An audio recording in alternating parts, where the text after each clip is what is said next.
Welcome back to the Lynn Miller Room. This edition of the Eagle Sports Coaches Show, we're joined by Matt Ballard. And Coach traveled to Des Moines, Iowa on Saturday to take on the Drake Bulldogs. And, after the loss to St. Francis, we all wondered how you would come out and react. And the boys played awful well, even though it's a loss. Came back with a much better, I think, effort against Drake than we saw against St. Francis. Pretty impressive, to say the least. Of course, I think we got their attention and respect, and it's pretty evident what happened out there. But, then when you take even a closer look at it on film, it's like, wow. It was a tremendous effort from start to finish. And, to go toe-to-toe with them, and I'll just say in the words of their coach after the ball game, he said that, we had the better team on the field today.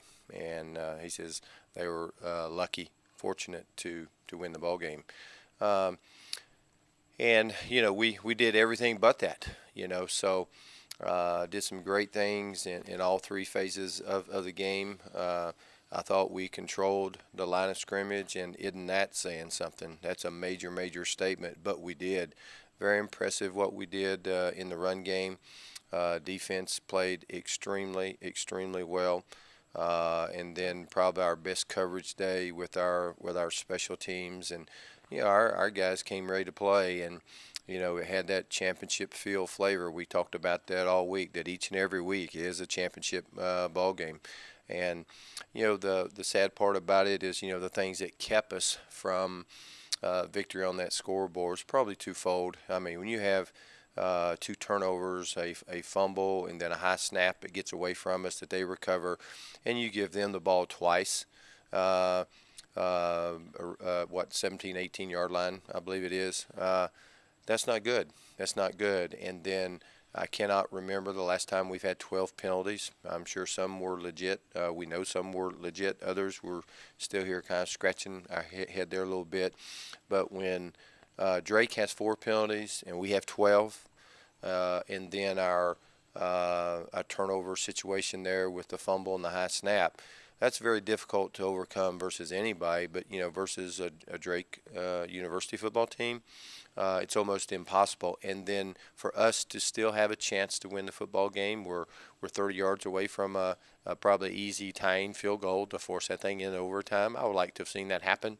But it was just a tremendous ball game, very well played between two teams that were battling it out to the very end. And I think there are a lot of great things in this football game that our guys can continue to build on with confidence, and will prepare us moving forward into our next ball game. As a Matt Ballard club, always likes to see the running game first, passing over the years. And I know we talked about this last week, the fact you had to get that running game started. Absolutely. You had 236 yards on the ground. McShera gains over 100 yards for his first time. Your average 5.4 yards per rush against a very good Drake team. This could be something that you can build upon, and it has to get you smiling a little bit, because this is what's been missing the last few games. Absolutely. I mean, you've got to have balance within your offense. I don't care how well or how much you throw it. You have to have balance, and then you have to have balance. I've always said this: the most important balance within the run and the pass game is how you distribute the ball and where you're attacking them, where you're forcing them to honor and defend what you're doing. That's the most important thing. So, we got a lot of confidence coming out of the St. Francis ball game. Made a statement. It's like, we need to build on this. We have to be able to run the ball more effective. We have to run it more to help us out in our past ball game, and then try to. I still believe this. The one stat that I think is the most misleading of all the stats that's on that sheet is time of possession. It's what you do with the football. Yet, with that being said, we knew that, when you got a young, thin, inexperienced defense, either you have to score when you have it, or you need to try to hang on to it a little bit longer and really win that field position time. But, I think we kept the ball 29 minutes and 10 seconds Saturday. And when you're able to do that, then that does allow that defense to rest over there to have fresh legs. You do that, then eyes and mind are fresher, and you should be able to play harder and better. So that kind of played into it as well. So just pleased with our progress, the way we battled and fought to the very end, and again, we had a chance very late in the fourth quarter to win a football game. It hurts when you still come up a little bit short, but that makes you more determined, that makes you more focused, and that will help us going into the next contest. Yeah, you come out and you talk about time of possession with the way the offense is built now.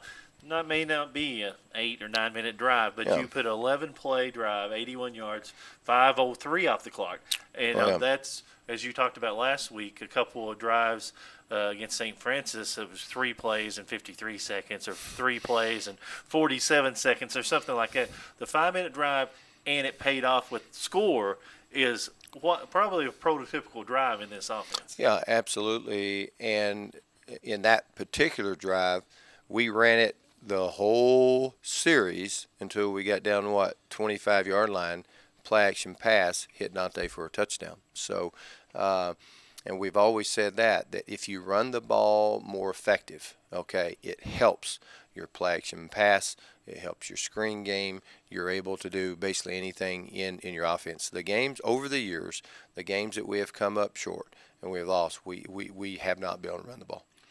Reese McSherry, as we said, 20 carries, 132 yards, a touchdown. Also a running touchdown from Bornheiser, 3 plays, 45 yards. Looked pretty good coming off that Wildcat, the times that he touched the football. It really did, and we've kind of struggled with that there a little bit. We've been inconsistent with our reads and decision-making time. It was nice to see him make some good plays. But the key in all this, I was going to say, and with Reese, what a great day for him to get a career high in that game. It's a great thing for him, as hard as he's worked and as much as he's meant to us. But whether it's him reading things, staying on track, the difference Saturday was our offensive line winning the battle up front. And for us to do that, we said going in that Drake had the best defensive line in the PFL. We still stand by that. And for our offensive line to put that kind of game together and to control and dominate in the way that they did, for us to control the line of scrimmage is, I don't want to sit here and say dominate, but to control that offensive line, a line of scrimmage, and for us to be able to run as effective as we did is huge. And what you hope is we continue to build on that, we continue to grow, improve on that so that we can get better and better each and every week. Of course, Zach Lewis setting the passing mark all time, 56 career scoring passes. He just adds to, the record books every time he steps on the field. Yeah, on number 7 there, right there, getting ready to launch it. It's a tremendous achievement for Zach and his teammates over the years. Zach will be the first one to tell you, well, if those linemen don't protect me, I can't get it off. And all the guys have caught all those balls and touchdowns. So it's a special day for him. But I promise you, if you asked him if you're sitting right here, it wouldn't even be a blimp on the radar at this moment. He's out there just trying to make plays and play as hard as they can and help his football team win. And there will be nobody that will work harder to try to improve and get better and do those little things. It puts his football team in a position to taste victory. We talk about offense a lot, and of course, taking a look at your defense, I mean, Blackburn and Hendricks having just an outstanding year, and against Drake, you have Blackburn another double-figure game. I mean, it's almost like Fareed in the double-double points and rebounds. I mean, he had 8 solo tackles, 5 assists, 13 total tackles, and a half one for a loss. So, but he just has been amazing this year.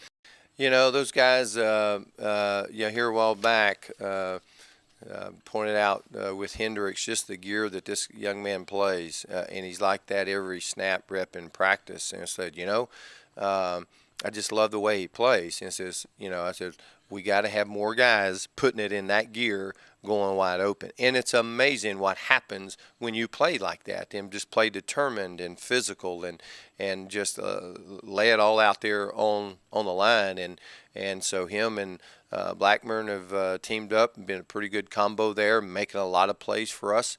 and that is spilling over. That stuff is contagious. You have to have high energy. I think that's the thing that caught up with us in the St. Francis game a week ago. Of course, the sickness and the illness, I think, played into that. Was a major contributor. That where our energy and our legs were just zapped. But again, us not being effective on offense and leaving them out there and that type of thing. But we were just we were high energy. We talked and stressed how important it was to play great team defense. We had to get off blocks, great pursuit angles.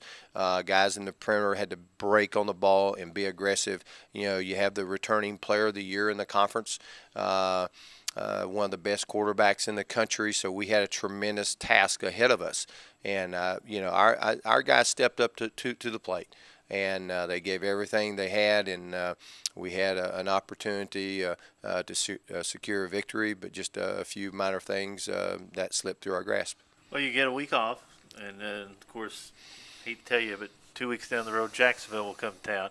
But where are they located? I don't know. They actually went to Dayton and won a Welcome Stadium, which is a hard thing to do. Yes, it is. But tell us a little bit about the schedule this week. It's going to be a little different probably since you have the no game on Saturday. Yeah, well, it would be a little bit to a degree, meaning they'll get an extra day off, which is nice. And other than that is that the change that we'll make, because usually during if we were playing Jacksonville this week, we're full gear on Tuesday and Wednesday, our 2 hard work days. But this week we'll be in half shells for us, and for those that not familiar with what half shells means, that means we're helmet, shoulder pads, and shorts. Now under those shorts are our girdles, our pads, that type of thing. We never go out there without that. But what you try to do is you just try to back off some of the banging, the beating up. There's no use, no sense of us going out there and making an aggravated injury or something worse or more serious and that type of thing. So you try to heal up a little bit the best way you can, but the key thing is this: it's a fundamental technique assignment week, and what are the things that we're still having difficulty with? What are the areas that we have got to learn and grow in? Then you really, really zero in on those areas to really try to polish those things up. So as far as film and weights and practices and all those types of things, none of that's different. It's par for the course. We're doing the same things. We're just not going out in full gear on those 2 days. We do give them an extra day off, which they're excited about, and then we'll come back next week and really zero in on Jacksonville, and we know the challenge that we'll have then. People don't realize when you fly out to Des Moines, Iowa. Of course, we flew via Omaha, Nebraska. To get to Des Moines, Iowa. Took all day Saturday. You play Saturday, took all day Sunday to get back. But yet, getting off the bus, your coaches are making an announcement. 7 o'clock you have this meeting, 7:30 you have your individual meeting. So they never got much time. It's you can be a little wary on Sunday's meetings, but you have to keep to a routine, and they know that. And absolutely, it's part of being a student athlete. Yeah, it really is. And I don't think university is going to give them Monday morning off. Just because you had to fly back or ride a bus, that type of thing. So yeah, they have to be on the call of duty there, so to speak. That's just the nature of the beast. That's just part of it, and you just got to work through that and overcome it, and get to the things that you need to do, and you just got to keep on keeping on. Seems like coming out of the Drake game, not many bumps and bruises. I tell you what, I'm going to knock on this table, we've been very fortunate from we so far have stayed away from the serious injury or key guys in the lineup right now. Do we have things that are sore and aggravated and are getting treated 2 and 3 times a day? Yes. Yeah. But, it's really good to have an open date at this juncture.